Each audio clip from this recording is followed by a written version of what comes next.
आइंदा जिया का हाथ पकड़कर बात ना करें। हाँ, तुझे क्या प्रॉब्लम है? हमारी अच्छी दोस्ती है।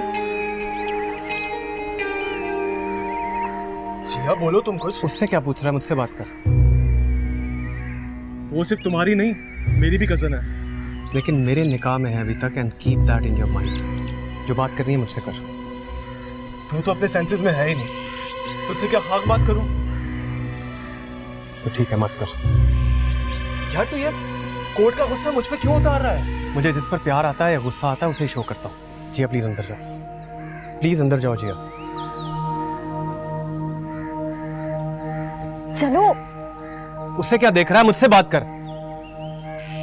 अजीब इंसान है यार तू। अब क्या कोई किसी को देख भी नहीं सकता? मुझसे बात कर रहा है तो मेरी तरफ देख। असल तेरा तो बस नहीं चल रहा कि तू हवाओं से भी लड़ना शुरू कर दे। मैंने नहीं बात करनी कोई तुझसे। अजीब पागल हो गया है।